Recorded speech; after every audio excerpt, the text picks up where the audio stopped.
today into a question that feels more relevant than ever in international relations. What does it actually mean for a state, a country, a government to act rationally in foreign policy? Right. Because when world leaders make these big, sometimes frankly shocking decisions, you hear terms thrown around like irrational, crazy, even delusional. Exactly. But what if that common understanding, that sort of gut reaction, is actually missing the point? Well, that's the core argument of the fascinating book excerpts we're looking at for this deep dive. So, our mission today is really to go beyond those easy labels. We're going to explore this book's, well, surprisingly counterintuitive argument that states are rational, actually, far more often than we might think. But the key, and this is crucial, lies in a very specific definition of rationality they use. It really challenges popular assumptions. And we'll unpack that using some powerful and, yeah, sometimes controversial historical examples the source provides. Absolutely.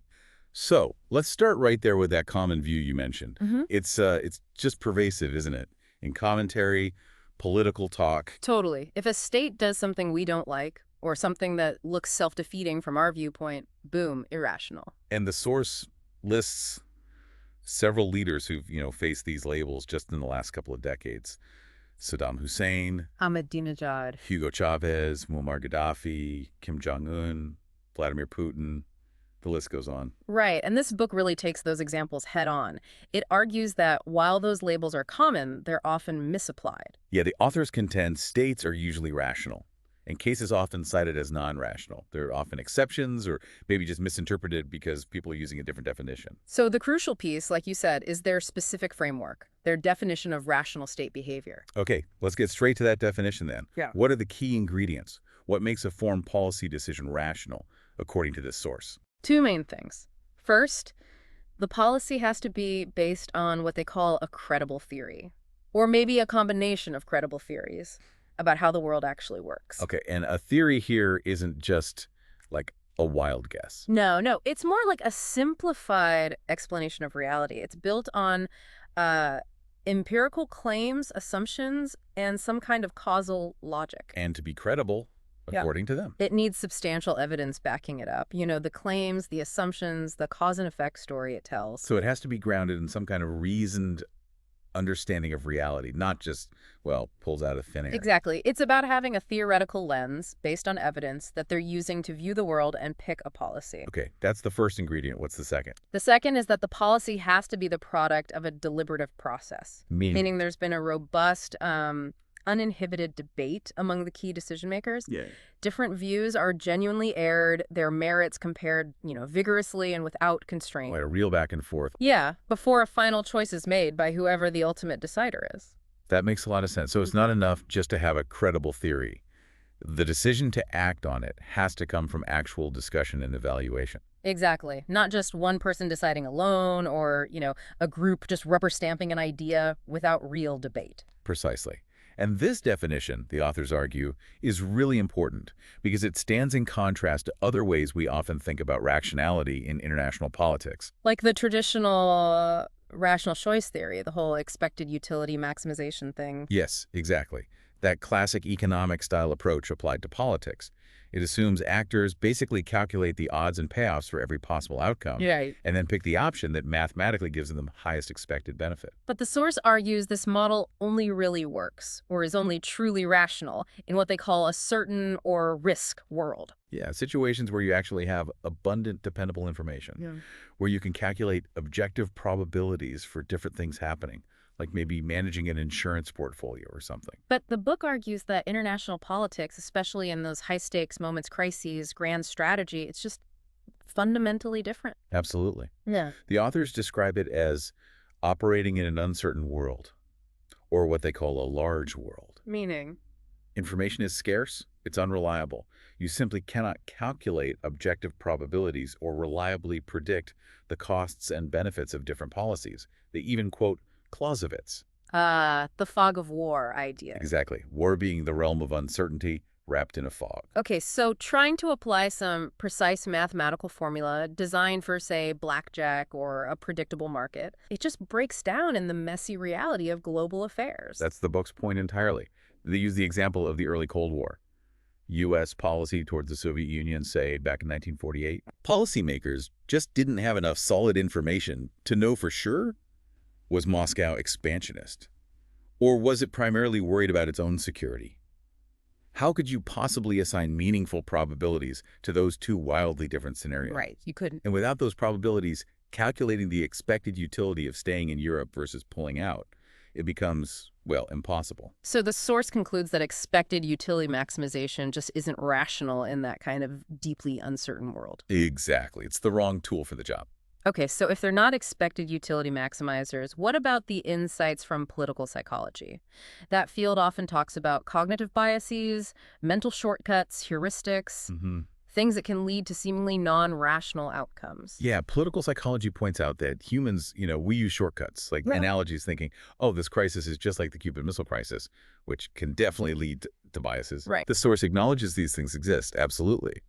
But it pushes back on the idea that they dominate decision-making at the state level, especially when the stakes are really high, like national security. Why? They argue policymakers facing those critical decisions actually have strong incentives to think theoretically, to use those structured explanations rather than just relying on mental shortcuts. Okay. And they also argue that many of the historical examples cited by political psychologists, well, they don't find them compelling proof of widespread non-rationality when viewed through their own framework.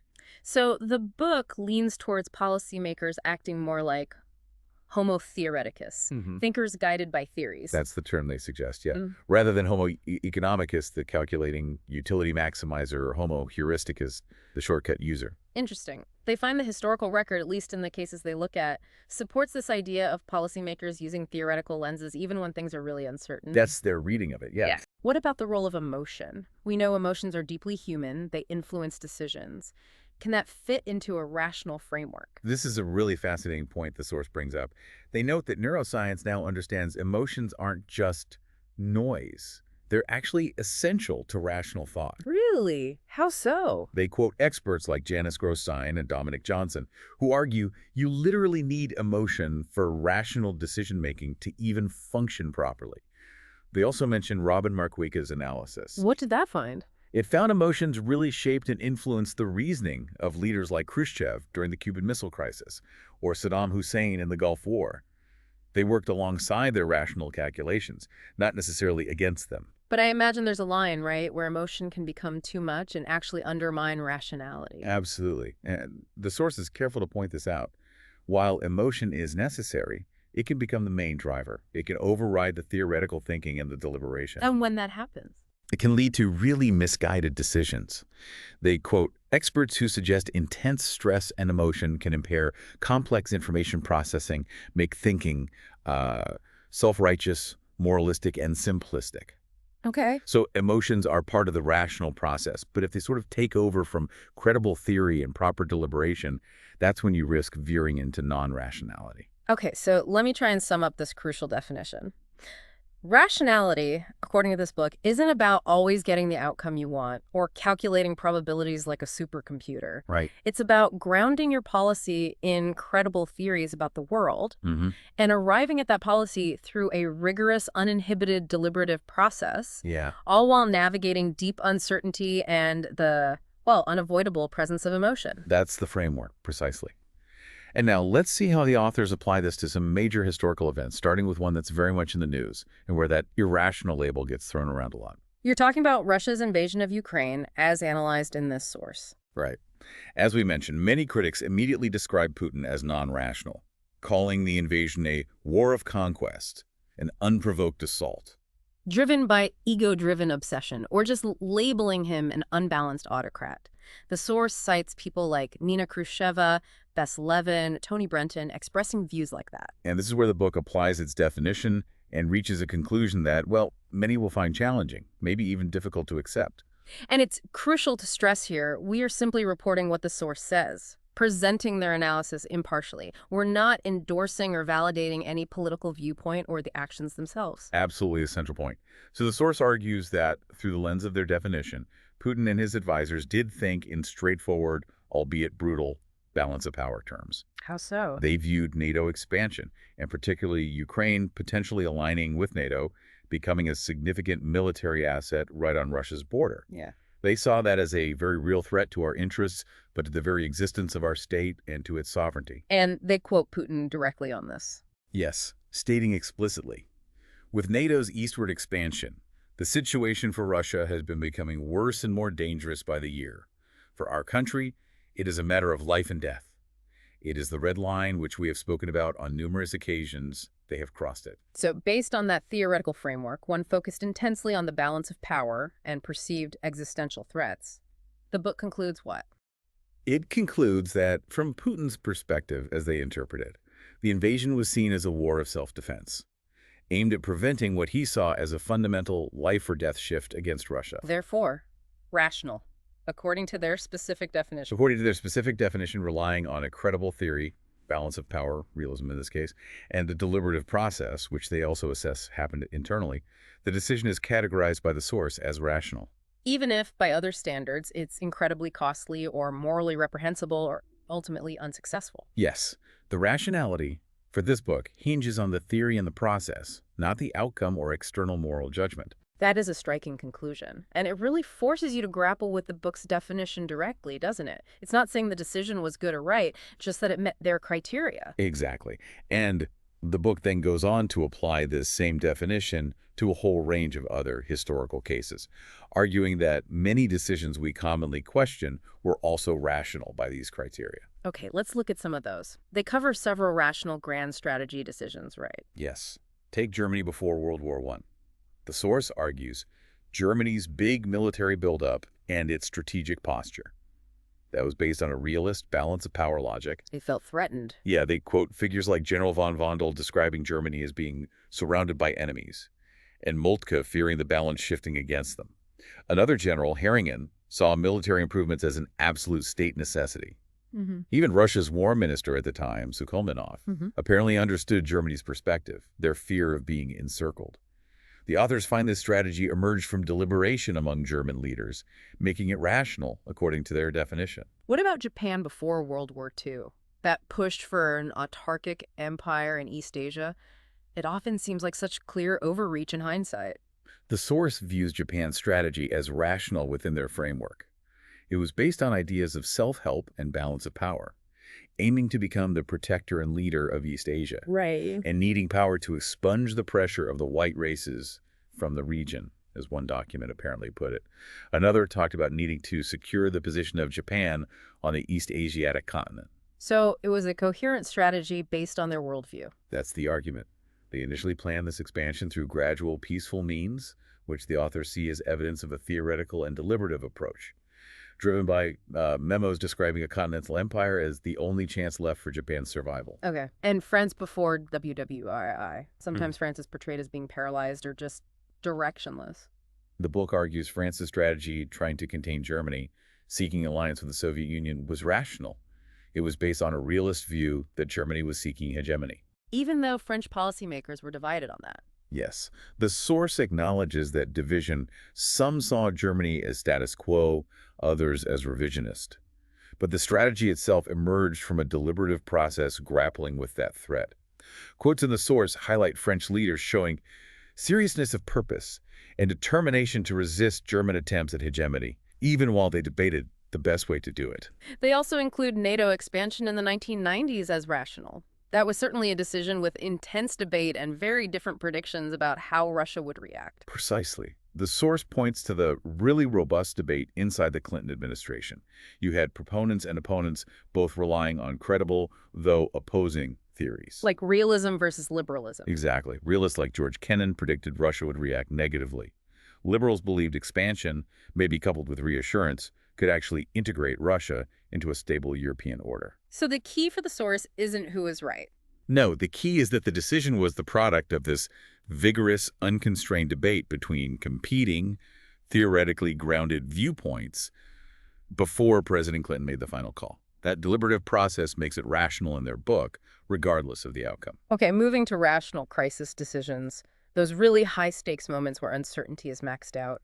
What about Germany actually starting WWI in 1914? That seems incredibly risky looking back. The authors still classify it as rational. Their argument is that Germany initiated the war because it faced a rapidly worsening strategic environment. The balance of power was shifting decisively against it, particularly with Russia getting stronger and stronger. So they calculated it was better to fight them. Through deliberation, German leaders chose war then, based on the credible theory from their perspective that they had a better chance of winning and eliminating that looming Russian threat in 1914 than they would if they waited. Wow, okay. How about Japan attacking Pearl Harbor in 1941? Knowing the incredible industrial might of the U.S., that just feels like a non-rational, almost suicidal move. This is another really powerful example from the book that challenges that conventional view.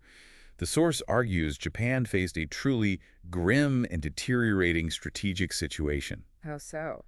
They were being strangled by the United States through oil and resource embargoes. These were literally cutting off the means necessary for Japan's survival as a major power. Diplomacy had failed. So they felt cornered. Completely. Yeah. And the source shows Japanese leaders engaged in prolonged, really agonizing debate. Okay. Quote, after Okay. quote shows them weighing these terrible options. They knew the odds were slim against the U.S. But they chose war anyway. They reasoned that a risky war, even one with low chances of success, was preferable to certain economic crippling and basically elimination as a great power if they just did nothing. Any specific quotes illustrating that? Yes, Nagano Osami, the Navy Chief of Staff, is quoted as saying, "We are getting weaker. By contrast, the enemy is getting stronger when there is no hope for diplomacy. It is essential that we make up our minds quickly." And the Prime Minister, Kono Fumimaro, spoke of losing the very ability to maintain national power. And the deliberative process part. The source emphasizes the extensive deliberations, frequent meetings, debating negotiation versus war, eventually reaching a consensus. They quote Stephen Sagan, who describes it perfectly. Not a thoughtless rush to national suicide, but rather a prolonged, agonizing debate between two repugnant alternatives. It met the book's criteria: theory-based, deliberative, rational. Okay. The Cuban Missile Crisis, often seen as a model of crisis management. Rational. The source agrees, yes. Kennedy and XCOM relied on credible theories using force versus more subtle coercion, the blockade option, and famously, they engaged in robust, uninhibited debate in those XCOM meetings. What about the U.S. crossing the 38th parallel in Korea? That led directly to Chinese intervention, often seen as a major misjudgment, Rational, according to the book. even though they were wrong about China. Yes. They argue it was a deliberative process. Policymakers were largely thinking along similar theoretical lines and reached a consensus.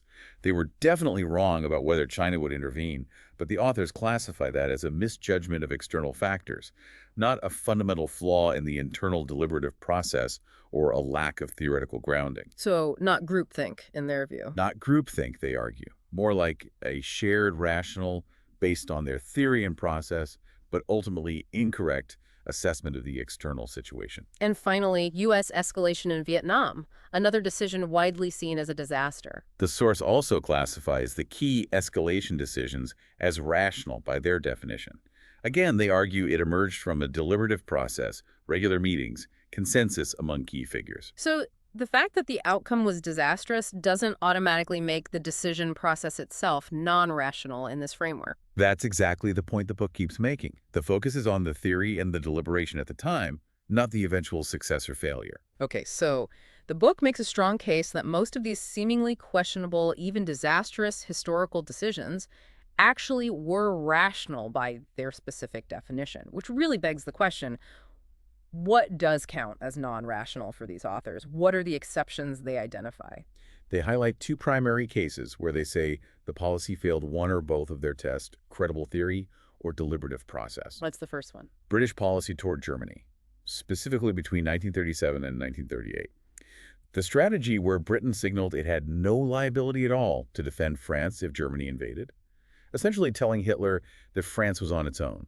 Why was that non-rational? The source calls it non-rational because, first, it seemed to have no apparent theoretical basis for how it would actually achieve British security, and second, it did not emerge from careful deliberation. How did it emerge then? They argue leaders based the policy on wishful thinking and, crucially, forced it on their domestic opponents rather than engaging in open, robust debate about it.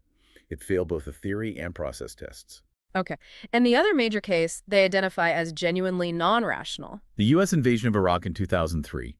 This is presented as a case where the policy failed both tests, quite significantly. Failed on credible theory and deliberation. How so? On the theory side, the source argues the policy mixed some credible theories, like aspects of democratic peace theory or the shock and awe military idea, Right. but it also relied heavily on theories the authors deem non-credible. Like which one specifically? Forcible democracy promotion as a direct result of military intervention is a big one. The source looks at the historical record and finds hardly any evidence this strategy ever succeeds. They cite a success rate below 3% for creating stable democracies via intervention between WWII and 2004. Wow, less than 3%. Yeah. And they also point to the domino theory, arguing that the evidence accumulated against that theory during the Cold War makes it non-credible as a solid basis for policy by 2003. Okay, so questionable theoretical underpinnings. What about the decision-making process for the Iraq invasion? The source argues the process actively undermined deliberation. Proponents of the invasion apparently refused genuine debate and ignored critics. For example. Crucial studies and memos detailing potential difficulties were reportedly just ignored by Pentagon leadership. A State Department official was allegedly told he couldn't even scrutinize the plans. Military views were overridden. And the picture presented was? Completely unrealistic, rosy, based on wishful thinking about a quick, easy occupation. The source includes some stark quotes illustrating this. Richard Haas being told by a senior official, "Save your breath. The president has already made up his mind." Oof. Dick Cheney apparently telling Condoleezza Rice, "You really shouldn't be questioning the Pentagon." And Lawrence Derrida telling military leaders essentially not to bother drawing up a real occupation strategy because troops would supposedly be out in 120 days. So, according to the book, the 2003 Iraq invasion wasn't rational because it relied on non-credible theories, and it lacked that genuine, uninhibited, deliberative process. That's the book's stark conclusion, yes. And it stands as one of their key examples of what non-rationality in foreign policy actually looks like by their specific criteria. Okay. Now, beyond just defining rationality, the book makes another really powerful argument about the fundamental goal that drives states. Yes, they argue that states are overwhelmingly goal rational, and their primary overriding absolute top priority goal is simply to survive. Survival. Above everything else, above prosperity, ideology, even peace. The source presents a lot of evidence for this. Yeah. They look at the 30 Years' War supposedly driven by intense religious conflict, right? Right. But they find that ultimately, states made alliances and choices based on power and survival considerations. Religion became subordinate when push came to shove. Okay. Germany, before WWI, highly interdependent economy, lots to lose from war. But when leaders perceived a threat to national survival, they chose war. Prosperity took a backseat. And contemporary examples. Think about China and Taiwan today. The source suggests Beijing's absolute priority is preventing what it sees as the permanent loss of territory, vital to its identity and, arguably, regime survival. Even if asserting that risks immense economic consequences, what Thomas Friedman once called mutual assured economic destruction.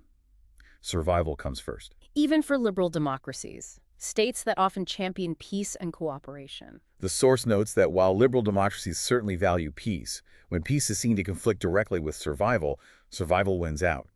Even the targeting of civilians in wartime, a deeply troubling practice by almost any moral standard, is presented by the source as grim evidence of the survival imperative overriding other values. When facing defeat or massive casualties, states have historically resorted to it to survive. Think the WWI blockade of Germany or the firebombing and atomic bombs used against WWI Japan? What about states sometimes seen as maybe complacent or underbalancers, like Britain and France before WWII? The source argues their actions, even when they seem hesitant or flawed, were still fundamentally driven by concerns for their own survival.